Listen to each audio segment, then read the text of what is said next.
한국에 한 거지가 살고 있었습니다. 이 거지가 같은 장소에서 3년째 구걸을 하고 있었습니다. 그리고 그 자리를 3년 동안 지나가면서 3년 동안 그 거지에게 돈을 주었던 한 남자가 있습니다. 그날도 예전처럼 그냥 지나가면서 그 거지에게 이렇게 자기가 가지고 있는 돈을 주었습니다. 1,000원을 주었던 것 같아요. 그랬더니 거지가 이 남자분을 불러 세웠습니다. 선생님, 잠깐만요. 제가 여쭤볼 것이 있습니다. 그래서 가던 길을 멈추고 그 거지가 하는 말에 귀를 기울였습니다. 그랬더니 이렇게 이야기하는 거예요. 선생님께서 지난 3년 동안 여기를 지나가실 때마다 한 번도 빠지지 않고 저에게 돈을 주셨지요. 이렇게 말을 하더라고요. 그러니까 아마 이 남자는 그 이야기를 들으면서 이분이 모르는 것 같아도 자기가 그렇게 3년간 열심히 도왔던 것을 기억하고 있구나 하는 뿌듯한 마음으로 그 사람의 말을 계속 들었습니다. 그랬더니 이 거지가 이렇게 질문하는 겁니다. 그런데 왜 재작년에는 10,000원씩을 주셨는데 작년에는 갑자기 5,000원이 줄어서 5,000원씩 주시다가 올해는 왜 갑자기 1,000원씩 주십니까? 이렇게 물어봤습니다. 그러자 이 남자가 그건 자기가 충분히 설명할 수 있다라는 그런 자신감 있는 얼굴로 이렇게 대답을 해 주었습니다. 사실은 내 상황이 좀 많이 바뀌었습니다. 3년 전에는 제가 싱글이었기 때문에 당신에게 넉넉하게 10,000원씩을 드렸는데 작년에 제가 결혼을 했습니다. 그래서 결혼해서 아내가 생겼으니까 5,000원씩밖에 못 드렸고요. 올해는 아기가 태어났습니다.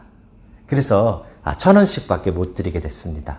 죄송합니다. 이렇게 잘 설명을 했습니다. 그랬더니 이 거지가 갑자기 한숨을 쉬면서 어이가 없다는 표정을 지으며 이렇게 말했습니다. 아니 그럼 내 돈 가지고 지금 당신 가족을 돌보고 있다는 겁니까? 이게 인터넷상에 이렇게 떠도는 우스갯소리고요. 제가 설교를 준비하면서 가로치고 성도들이 빵 터진다 이렇게 써놨는데 별로 생각보다는 빵 안 터지는군요. 이 글을 읽으면서 제가 마음속에 한 가지 이렇게 떠오른 것이 있습니다. 우리가 신앙생활을 하다가 보면요, 처음에는 하나님의 은혜가 굉장히 크다 그러고 하나님의 은혜가 너무 감격스럽다고 말을 하는데 하나님의 은혜를 계속 공급받다 보면 어느 순간인가 그 은혜에 대해서 무뎌버립니다. 그죠? 그래서 우리는 계속해서 하나님한테 뭘 더 달라고는 요청하지만 하나님이 얼마나 주셨는지를 우리는 잊어버리는 경우들이 참 많다라는 것이죠. 여러분도 그렇고요. 저도 그렇습니다. 하나님의 은혜라는 것은 그렇게 처음에는 감동스럽지만 계속 받게 되면 당연히 받는 것이라고 착각을 하게 되어지는 그런 단점을 가지고 있다라는 것입니다. 자, 그렇다면 우리가 정말 하나님의 은혜를 잘 받았는지, 하나님의 은혜 가운데 있는지, 하나님의 은혜 받은 백성인지를 우리는 어떻게 알 수 있는가 하면, 이제 연말이니까 좀 그 정도는 우리가 생각을 해봐야겠죠. 그죠? 많은 사람들이 이야기하기를 내가 받은 복을 세어보아라 이렇게 이야기합니다. 성경에도 있는 말씀이죠. 그죠? 그렇게 보다 보니까 사람들이 이제 12월 달쯤 되면 1월부터 하나님이 나에게 어떤 복을 주셨는가를 이렇게 하나하나 따져보는 사람이 있습니다.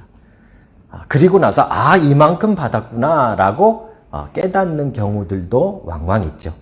오늘은 제가 그 방법이 아니라 더 분명하고 확실한 방법을 여러분들에게 가르쳐 드리려고 합니다. 여러분들이 지금 정말 하나님의 은혜를 받고 있는가 확인하기 위해서는 여러분들이 지금 하나님께 무엇을 어떻게 드리고 있는가를 보시면 됩니다. 여러분들이 지금 하나님께 무엇을 어떻게 드리는가 안에 여러분들이 얼마나 감사하고 있는지, 얼마나 그 은혜에 감격하고 있는지, 얼마나 그 은혜를 여러분들이 잘 경험하고 있는지를 반대로 알 수 있다는 말이죠. 만약에 여러분들이 별 생각 없이 하나님께 드리는 것에 대한 별 생각이 없다면 아마도 여러분들이 하나님의 은혜에 대해서 망각하거나 잊고 있는 가능성이 상당히 높다라는 것입니다. 저는 이 말씀을 준비하면서 저 자신부터 많이 생각을 했습니다. 이제 12월 달이 됐는데 한 해 동안 나는 얼마나 하나님께 감사하며 살았는가. 하나님은 계속해서 공급하시고 하나님은 계속해서 우리에게 은혜를 베푸시는데 그것을 받고 있는 나는 얼마나 하나님께 드리고 있는가. 어느 순간인가 저도 하나님께 드린다는 것에 대한 개념이 희미해져 있더라고요. 그만큼 하나님께 받고 있는 은혜를 망각하고 있다는 것입니다. 사랑하는 성도 여러분, 오늘 이 말씀을 통해서 여러분들이 얼마나 큰 은혜 가운데 있는지를 다시 깨닫는 여러분 되시길 주의 이름으로 축복합니다. 그렇죠? 그리고 하나님의 백성이라면 물론 하나님께로부터 받는 백성입니다. 하나님의 백성은 하나님의 은혜 가운데 사는 백성입니다. 우리가 보고 있는 출애굽기로 따지자면 이제 하나님과 계약을 맺은 하나님의 백성은 하나님이 공급하시는 만나를 먹고 하나님이 공급하시는 물을 먹고 하나님이 인도하시는 인도함을 받고 하나님이 보호하시는 보호하심을 받고 있습니다. 그죠? 그게 하나님의 백성의 특징입니다. 하지만 동시에 하나님께 받는 우리들이 또 한 가지 하고 있는 것은 우리가 감격해서 하나님께 드리는 것이라는 것이죠. 그죠? 하나님의 백성된 여러분들과 우리가 오늘 무엇을 어떻게 드리고 있는지, 우리는 정말 하나님의 백성인지를 돌아볼 수 있는 시간이 되기를 다시 한번 주의 이름으로 축복합니다. 자, 첫 번째로 보시죠. 우리가 먼저 생각할 것은 그러면 누가 하나님께 드릴 수 있는가? 하나님께 드리는 백성이라고 제가 제목을 정했는데 그럼 도대체 누가 하나님께 드릴 수 있는가? 오늘 본문을 한번 보십시오. 20절부터라고 제가 말씀을 드렸는데요. 성경이 있으시면 한번 펼쳐보시면 오늘 본문에 나와 있는 하나님께 드리는 자에 대한 설명은 이렇습니다. 21절에 모든 자라는 단어가 나오고요. 22절에 남자와 여자라는 단어가 나오고요. 또 밑으로 내려가면 25절에 모든 여인이라는 단어도 나오고요. 또 27절에 보면 모든 족장이라는 말도 나옵니다. 29절에 보시면 결론적으로 마음에 자원하는 남녀는 누구나 여호와께 이렇게 표현해놨죠. 결국은 한마디로 말씀드리면 누가 하나님 앞에 드리는 자가 되는가라는 말에 있어서는 차별이 없습니다. 남자든 여자든 부자든 가난하든 아니면 어떤 사람이든지 간에 누구나 하나님께 드리는 자가 될 수 있습니다. 여러분과 저도 하나님께 드리는 백성으로 이 땅을 살아갈 수 있다라는 말입니다. 그런데 문제는 누구나는 맞는데 아무나는 아닙니다. 이걸 잘 보셔야 됩니다. 누구나는 드릴 수 있지만 하나님이 받으실 때는 아무나에게 받지 않는다는 말입니다. 그렇죠? 그래서 차별은 없지만 조건은 있다. 제가 이렇게 표현해 놨습니다. 자, 조건은 무엇인가? 그 조건을 한번 여러분 본문 속에 찾아보시면요. 21절부터 다시 한번 보시면 이렇습니다. 마음이 감동된 모든 자와 자원하는 모든 자. 그렇죠? 모든 자라 그러니까 누구나라고 생각했지만 사실 조건이 붙은 모든 자입니다. 어떤 조건을 가지고 있는가 하면 마음의 감동이라는 표현과 스스로 원하는 자원이라는 표현이 그 조건으로 달려있는 것이죠. 그냥 하는 이야기가 아닙니다. 22절에 보십시오. 곧 마음에 원하는 남녀 이렇게 표현해놨습니다. 26절에 보시면 마음에 감동을 받은, 그죠? 또 29절에 다시 보시면 마음에 자원하는 남자 여자 이렇게 표현해놨고요. 29절 맨 마지막에 보시면 오늘 본문 주보에도 있죠. 이스라엘 자손이 여호와께 자원하여 드린 예물. 결국 하나님께 무엇인가를 드리는 백성, 하나님의 백성으로서 하나님께 드리는 자로 살아간다라는 말에는 누구나 가능한 일이지만 한 가지 조건이 있는데 그것은 자원하며 드리는 자, 스스로 원하여 드리는 자만이 하나님께 드리는 자가 될 수 있다라고 성경이 우리에게 설명하는 것입니다. 이런 조건을 가지고 성경을 본다면 특이한 본문이 하나 등장하는데요. 사도행전 5장입니다. 사도행전 5장에 보시면 여러분 잘 아시는 아나니아와 삽비라라는 사람이 초대교회에 등장합니다. 이 사람들은 어떤 사람인가 하면 자신들의 재산을 다 팔아서 하나님께 어느 정도 헌금을 했는데 헌금을 하고도 죽임을 당한 사람들입니다. 잘 보십시오. 헌금을 안 해서 죽임을 당한 게 아닙니다. 헌금을 하고 죽임을 당했다는 것입니다. 이걸 주목해서 보셔야 됩니다. 하나님이 아무거나 받지 않는다라는 말이죠. 그럼 이 사람들은 도대체 뭐가 문제인가? 하나님 앞에 드렸는데, 그것도 자신들의 재산을 팔아서 드렸는데 하나님은 왜 그들의 것을 받지 않고 그들을 죽음으로 몰아가셨는가? 이거 너무한 거 아닌가 하는 입장이 우리들의 입장이죠. 그런데 이 이야기를 자세히 잘 보면 사도행전 5장이 시작되기 바로 직전인 4장의 마지막 절에 바나바라는 사람이 나오고요. 그 사람이 하나님 앞에 자신의 모든 밭을 팔아서 전부 드렸다라는 표현이 나옵니다. 이 두 가지의 이야기는 떨어져 있는 것이 아니라 붙어 있는 이야기입니다. 비교되어져 있는 이야기죠. 바나바는 자신의 모든 것을 팔아서 하나님 앞에 자원하여 드렸는데 아나니아와 삽비라는 어떻게 드렸는가? 아나니아와 삽비라는 자신의 것을 팔아서 드리려고 한 생각이 어디서부터 도대체 온 것인가? 아마도 그들은 남들이 드리니까 자기도 드려야 된다라고 생각을 했을 것입니다. 그 당시에 재산을 팔아 드리는 것이 그 교회의 리더로서 덕망받고 칭찬받는 일이기에 그들도 경쟁하는 마음에 그리 했는지도 모르겠습니다. 그렇죠? 어쨌든 그들은 100% 스스로 원해서 감동하여 드린 것이 아니라 계산을 하여 드렸다는 말이죠. 그리고 결국 그들은 죽음 가운데로 도달하게 됐다라는 말입니다. 사랑하는 성도 여러분, 하나님은 아무거나 받지 않습니다. 아무에게나 받지 않습니다.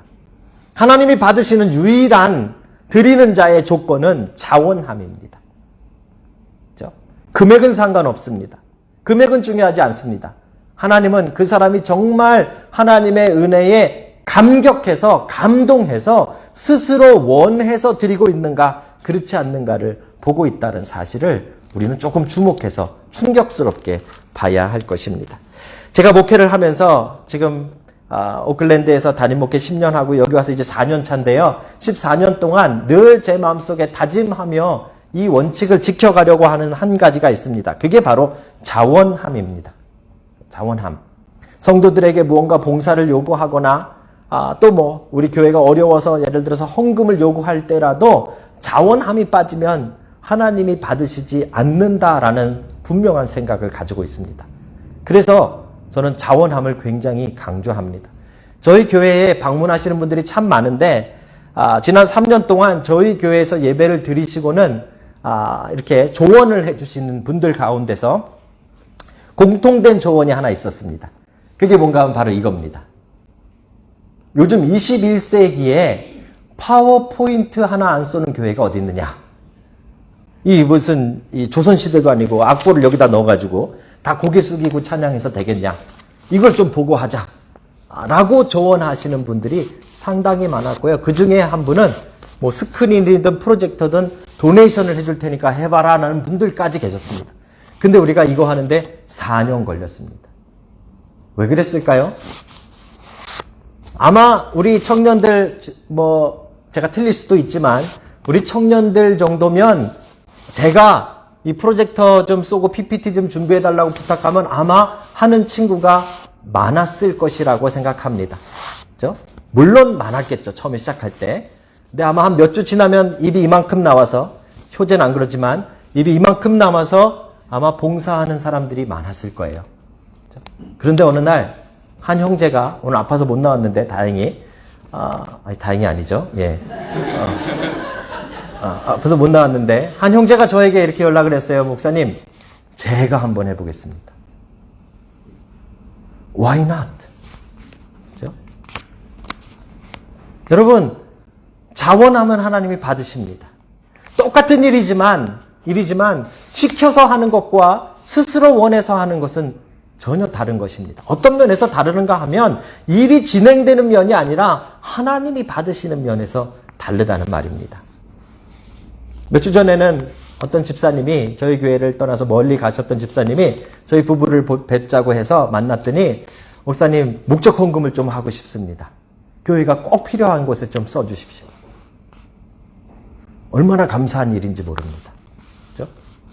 제가 목회를 하면서 우리 교회에 돈이 모자르니 제발 헌금 좀 많이 해주십시오라고 말을 해본 적이 없습니다. 왜냐하면 그만큼 자원하는 것이 있기 때문에 저는 그것을 하나님이 받으신다라고 생각합니다. 그죠? 봉사도 마찬가지고요. 물질도 마찬가지고요. 우리가 무엇을 드리면 하나님이 받으시는가 하면 스스로 원하는 것, 자원하는 것에 대한 이야기라는 것을 우리는 기억해야 됩니다. 여러분 오해하지 마십시오. 오늘 본문이 내용상 하나님께 드리는 것이기 때문에 목사님이 헌금 많이 하려나 보다, 봉사 많이 하라나 보다, 천만의 말씀. 자원하는 마음이 없으면 하지 마십시오. 헌금 여러분 마음에 스스로 감동하여 하나님 나라에 하나님께 드리고자 하는 마음이 없으면 안 하니만 못합니다. 우리는 하나님 앞에 드리는 백성으로 살아야 됩니다. 왜요? 하나님께 그만한 큰 은혜를 받았기 때문에 그렇습니다. 하나님께 은혜를 받았다면 당연히 우리의 마음에 감동이 있고요. 그 은혜에 감사해서 내가 무엇을 할까? 내가 무엇을 드릴까? 내가 무엇을 드리면 하나님이 기뻐하시고 내가 무엇을 하면 하나님이 감격하실까를 당연히 생각해야 하나님의 백성이라는 말입니다. 여러분들에게 그 은혜가 있기를 주의 이름으로 축복합니다. 우리 교회가 그렇게 세워져 가기를 주의 이름으로 축복합니다. 많은 사람들이 하나님의 은혜에 하나님의 말씀에 감격하고 감동해서 스스로 내가 무엇으로 하나님을 기쁘시게 할까를 고민하고 내가 어떻게 드려야 하나님이 기뻐하실까를 고민하는 자원하는 자들이 풍성한 교회가 되기를 주의 이름으로 축복합니다. 자, 그럼 무엇을 드려야 될까요? 두 번째 문제는 누가 드리는가를 이제 확인했습니다. 누구나 괜찮지만 아무나 아니라 그랬습니다. 오직 그 안에 하나님 앞에 감사하여 마음에 감동된 모든 자, 자원하는 자 이렇게 표현해 놨습니다. 그렇죠? 같은 사람입니다. 여러분 마음에 그 감동이 있고 자원하는 마음이 있으면 여러분이 하는 것을 하나님이 받으신다 이 말입니다. 그렇죠? 그러면 뭘로 여러분들이 기쁘게 해드려야 되는가? 무엇을 드려야 하는가 하는 것을 한번 보시죠. 오늘 본문에 이 사람들이 뭘 드리고 있습니까? 제가 한번 읽어드리겠습니다. 22절에 팔찌, 귀고리, 가락지. 아까 우리 서연이는 다이아몬드라 그랬는데 뭐 비슷합니다. 그죠? 목걸이, 금품과 금 예물을 드렸고요. 23절에 보면 청색, 자색, 홍색 실, 그 다음에 수양의 가죽, 해달의 가죽, 또 24절에는요 조각목이라는 나무를 드렸고요. 또 25절에는 또 실이 나오고요. 또 27절에는 호마노와 흉패에 물릴 보석들. 그 다음에 28절 보십시오. 기름과 향품. 웬만한 건 다 드렸습니다. 그렇죠? 자, 하나님이 받으시는 것은 굉장히 다양하다는 걸 우리가 알 수 있습니다. 다양한 것을 드렸고 다양한 걸 받으셨습니다. 물론 이 모든 것들은 지금 성막을 짓기 위한 예물입니다. 성막 공사에 필요한 것들을 지금 드리고 있는 것이죠. 그죠? 그런데 제가 이것을 쭉 읽어보면서 한 가지 공통점을 찾아냈습니다. 이렇게 다양한데도 불구하고 딱 한 가지 이들이 드릴 때 무엇을 드렸는가를 따져보면 한 가지 공통점이 있는데 그게 뭔가 하면 자기의 소유를 드렸습니다. 자기 것을 드렸다는 말입니다. 이렇게 얘기하면 목사님 그거 뭐 당연한 거 아닙니까? 그럼 자기 거를 드리지 남의 거 드리는 사람도 있습니까? 있습니다. 남의 걸 드리는 사람이 있더라고요. 2004년도 좀 오래된 일이지만요. 2004년도 10월 10일 오후 3시 50분 정확하게 시간까지 알려드립니다. 종로 3가에 있는 가게 이름은 안 가르쳐 드릴게요. 한 귀금속 금은방에 남자 2명이 와가지고요.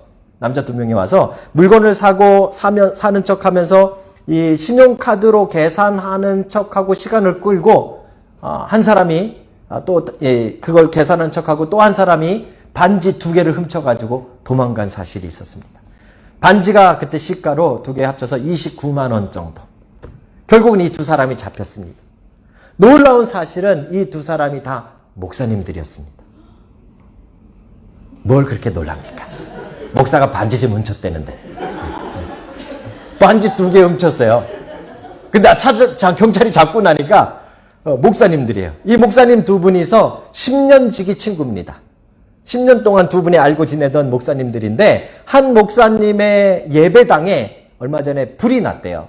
그래서 그 예배당에 불이 난 거를 수리하고 공사하느라고 공사비가 많이 들어가는데 공사비가 모자른 거예요.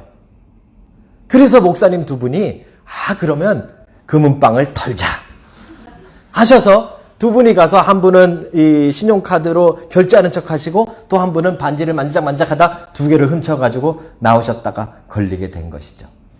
이게 가짜일 것 같아서 제가 시간과 날짜까지 가르쳐 드린 겁니다. 2004년 10월 10일 오후 3시 50분 종로 3가에 있는 한 귀금속 방에 있었던 일입니다. 진짜 목사님인지 어느 신학교를 나오셨는지 어디서 목회하시는지는 기사에 나오지 않았으니까 잘 모르겠습니다. 그런데 분명한 것은 그 목사님들이 그렇게 반지를 훔쳐서 29만 원을 만들어서 하나님 예배하는 예배당에 공사비에 썼다고 그것이 죄에서 면제될까? 하나님이 정말 그 예배당에서 예배하는 걸 기뻐 받으실까? 천만의 말씀입니다. 그렇죠? 우리는 무엇을 드릴까에 있어서 아주 신중한 한 가지를 생각해야 됩니다. 하나님께는 뭐든지 아까 보니까 다양하게 드릴 수 있지만 아무거나 받으시는 분은 아니라는 사실을 우리는 또한 기억해야 됩니다. 다른 사람의 것을 빼앗거나 다른 사람에게 고통을 주거나 다른 사람들을 힘들게 하면서 얻어진 물질로 하나님이 받으실까? 그렇지 않음을 오늘 본문이 우리에게 설명해 주고 있는 것입니다. 요즘 우리 자매들이 그런 이야기 하더라고요. 요즘은 시대가 좀 바뀌어서 저희 때만 해도 좀 이렇게 다정다감한 형제들, 좀 저같이 좀 이렇게 부드러운 형제들이 인기가 있었는데 요즘은 저 같은 이렇게 좀 부드러운 사람들은 별로 인기가 없답니다. 나쁜 남자가 대세랍니다. 그래서 저희 때는 그래도 이렇게 선물을 기쁘게 포장해서 이게 내 마음이야 이러고 주면 이 여자들이 감동해서 받았는데 요즘은 그러면 잘 감동도 없고 받지도 않는답니다. 이렇게 그냥 뚝 던져주면서 오다 주었다. 너 해라. 이러면 막 감동한답니다. 나쁜 남자가 대세라서. 오다 주은 건 여친 주시고요. 하나님은 오다 주은 건 안 받으십니다. 하나님은 오다 주은 건 안 받으십니다. 어떤 걸 받는가 보실까요? 25절인데요. 이 본문 속에서 우리가 하나님 뭘 받으실까를 고민해 봐야 됩니다. 25절을 제가 읽겠습니다. 마음이 슬기로운 모든 여인은 손수. 물론 그 당시에는 지금 뭐 스포트라이트나 뭐 이런 데 가서 마음껏 실이나 이런 걸 살 수는 없었겠죠. 그죠? 그런데 오늘 본문에 특별히 이 표현을 쓰고 있습니다. 손수, 실을 빼고, 실을 이렇게 만들어냈다는 말입니다. 그죠? 그 뺀 청색, 자색, 홍색 실과 가는 배실을 가져왔으며 26절도 보십시오. 마음의 감동을 받아 슬기로운 모든 여인은 염소 털로 실을 뽑았으며 이게 뭐 염소 털인지 개털인지 뭐가 중요합니까? 지금 그 수고와 애씀을 설명하고 있는 겁니다. 그죠? 여인들이 자신들이 무슨 경제활동을 하는 것도 아니고 자신들이 어디 가서 뭐 큰 돈을 벌 수 있는 것도 아니지만 자신들의 손으로 손수 노력하고 애쓰고 수고해서 그 뽑아낸 그 실 한 가닥 한 가닥을 하나님 앞에 드렸다는 말입니다. 그리고 하나님은 그걸 받으셨다는 말이죠. 무슨 말입니까? 하나님께서 받으시는 것은 우리의 수고와 애씀과 땀 흘림이 있을 때 받으시는 겁니다. 그렇죠? 여러분들이 직장에서 열심히 수고하고 뭐 심지어는 영어 못한다고 구박까지 받아가면서 그렇게 애쓰고 수고한 것을 하나님께 드린다면 하나님은 받을 것입니다. 하지만 그냥 오다가 주운 거, 우연히 생긴 거, 그냥 막 과정에 상관없이 나에게 들어온 돈들, 글쎄요, 하나님이 돈이 없으신 분이 아니기에 그것을 받지 않으실 것입니다. 그럼 봉사도 마찬가지입니다. 가끔 그런 이야기 많이 합니다. 목사님, 제가 바빠서 요즘 못하겠습니다. 아마 바쁜데 봉사하면 하나님이 더 받으실걸요? 죄송합니다. 이게 좀 이상한 말 같지만 정말 우리가 희생하는 시간, 우리가 애쓰는 시간, 우리가 수고하는 시간, 우리가 땀 흘리는 시간, 하나님은 그 시간 받으시는 겁니다. 그렇죠? 사랑하는 성도 여러분, 우리는 누구나 하나님께 드리는 자가 될 수 있습니다. 하지만 아무나 하나님께 드릴 수는 없습니다. 그 마음에 감동을 받아 은혜 받은 그 기쁨과 감사함으로 자원하는 마음, 스스로 원하는 마음이 생긴 자들이 하나님 앞에 드릴 수 있습니다. 또 아무거나 다양하게 다 드릴 수 있지만 하나님은 그 과정을 중요시하기 때문에 아무거나 받으시지는 않으십니다. 하나님은 우리의 땀과 우리의 노력과 우리의 수고가 담겨져 있는 것을 하나님은 기쁘게 받으십니다. 이 이야기의 결론은 사실 36장입니다. 36장에 1절부터 여러분들이 한번 쭉 읽어보시면요. 아침이 되자 이스라엘 백성들이 조금 전에 말씀드린 그 많은 예물들을 가지고 여자, 남자, 아이 할 것 없이 길을 쭉 줄을 서가지고요. 저기서부터 하나님께 가져옵니다. 이 일하는 성막을 만들어야 되는데 이거 받느라고, 재료 받느라고 이걸 못하는 거죠. 뭐 보석도 많이 나오고 뭐도 많이 가져오고 실도 많이 가져오고 그래가지고요. 이 일하는 사람들이 잠시 일을 멈추고 모세를 찾아갑니다. 모세님 이거 일해가지고는 도저히 일이 진행이 안 됩니다. 그만 가져오게 하십시오. 그만 가져오게 하십시오. 그래서 모세가 36장 6절 7절에 이렇게 이야기합니다. 모세가 명령을 내리매 그들이 진중에 공포하여 이르되 남녀를 막론하고 성소에 드릴 예물을 다시 만들지 말라 하매 백성이 가져오기를 그치니 있는 재료가 모든 일을 하기에 넉넉하여 남음이 있었더라. 이게 하나님 나라, 하나님 백성들이 하나님 나라를 세워가고 있는 모습이어야 합니다. 그렇죠? 이것은 단순히 금액적으로 또 물질적으로 풍성해졌다라는 말을 하고 있는 것이 아님을 주목해서 보셔야 됩니다. 그렇죠? 금액이 문제가 아니라 얼마나 가져왔는가 그 숫자가 문제가 아니라 그들이 얼마나 하나님을 사랑하고 그들이 하나님께 받은 은혜에 얼마나 감동하고 있는가가 오늘 본문의 핵심입니다. 여러분이 만약에 받은 은혜가 크시다면 우리는 자원하는 자가 될 수 있습니다. 하나님의 은혜 가운데 한 해를 마무리하시는 여러분 되시길 주의 이름으로 축복합니다. 오늘날 많은 사람들이 교회의 위기라고 이야기합니다. 교회가 위기래요. 두 가지 때문에. 뭐가 위기입니까? 그랬더니요. 한 가지는 봉사자가 없어서 위기래요. 교회 안에 사람은 많은데 몇천 명씩 되는 교회에서도 실제로 일하는 사람들은 몇 명 안 된대요. 봉사자가 없어서 위기래요. 또 한 가지 뭐가 위기냐 그랬더니요. 교회가 재정이 위기래요. 아무리 숫자가 많아도 교회 재정이 늘어나질 않는데요. 그래서 설문조사를 했어요. 사람들이. 도대체 왜 봉사자가 없고 왜 헌금이 모자른가? 놀라운 사실을 발견했습니다. 이유는 사람들이 떠나간 건데 사람들이 교회를 버리고 특별히 청년들이 교회를 버리고 떠났는데 왜 떠났나 물어봤더니요. 교회에서 너무 일을 많이 시켜서 봉사를 많이 시켜서 떠났대요. 왜 떠났나 물어봤더니요. 교회에서 하도 돈 내라 그래서 헌금 내라 그래서 떠났대요. 이게 도대체 뭔 말입니까? 그죠? 돈을 많이 내라고 또 봉사를 많이 하라 그래가지고 떠나는 바람에 봉사자가 없고 돈이 없어졌다는 게 도대체 이게 뭔 말입니까? 같은 게 그냥 반복되고 있는 겁니다. 이게 오늘날 교회의 위기라고 성경이 이야기합니다. 교회 지도자들이 바보라서 그럴까요? 목사님들이 다 머리가 나빠서 그럴까요? 아니고요. 이 원리대로 하지 않기 때문에 그렇습니다. 이 원리대로. 그렇죠?